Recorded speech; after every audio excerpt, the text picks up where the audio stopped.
John chapter 10 verse 10. Okay? The devil came to kill, steal, and destroy. But ingon si Jesus Christ, I have come that they might have life and have it to the full. Sa King James, NIV, Sa King James, abundance ang gigamit. Not just life. Okay? Dili lang life. But have it to the full. So, bang version, have it in abundance. I came that you might have life in abundance. Lahi ang life nga nag-exist, kundi life to the full. Example nako kaning koy. Di lang masiguro ni applicable sa koy, bisan sa ubang isda. Ang koy nga isda, pag imo nang ibutang sa aquarium, bisag unsa kadako nga aquarium, bisag unsa nga special nga feeding, nga pagkaon imong ibutang, as long nga naa sa aquarium, ang maximum size niya is 6 to 8 inches lang. Bisan pag nagbutang na kag oxygen, tanan diha aerator, mga special nga balas, na nag-atiman, as long nga naa sa aquarium, naa siya life, pero wala niya na-attain ang life to its fullest. Kuya kay sa NLT, gigamit yun ang word, fullest. Lahi ang naay life o ang life to the fullest. According sa pagtuon, kung kanang koy nga isda, ibutang nimo sa pond, gawas na sa imong balay. Ang uban, magkahon man na sila sa gawas ilang balay. Ang yang maximum size is 16 to 18 inches. Kung igawas nimo sa aquarium, at least makatilaw sila glapok.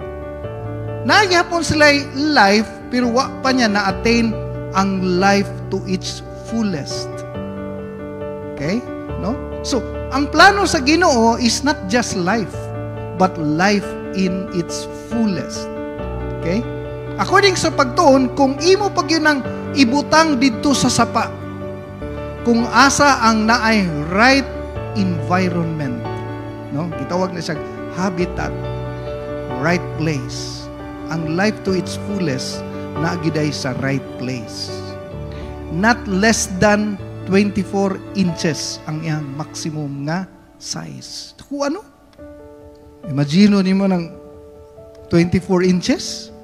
Okay? Pero dili lang na koy, ha? Bisag unsa nga isda, bisan goldfish, bisan pantat, bisag halwan, no?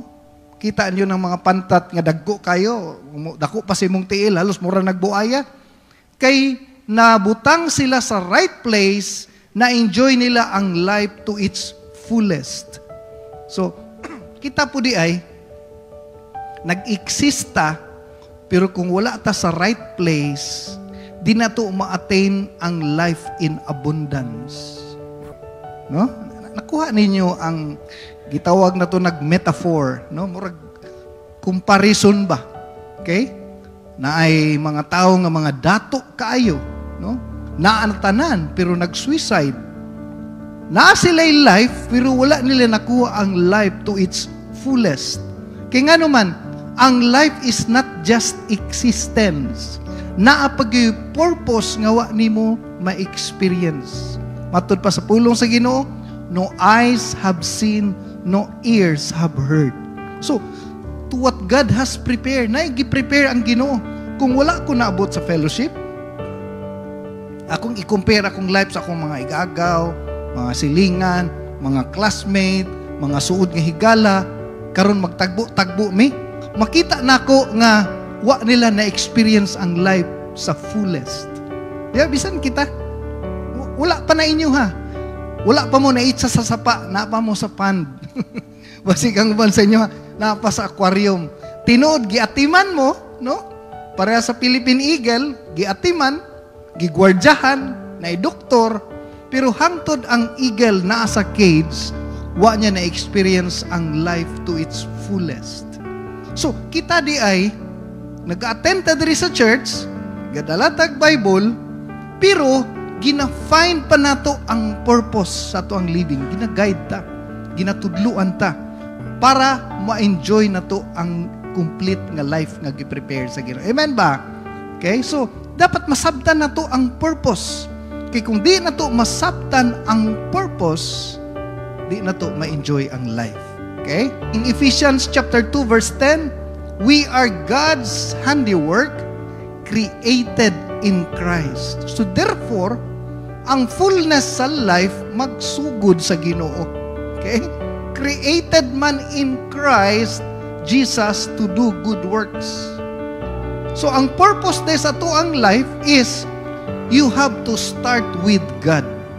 You have to start with Christ. Kay gi-create man ta para kay Christ.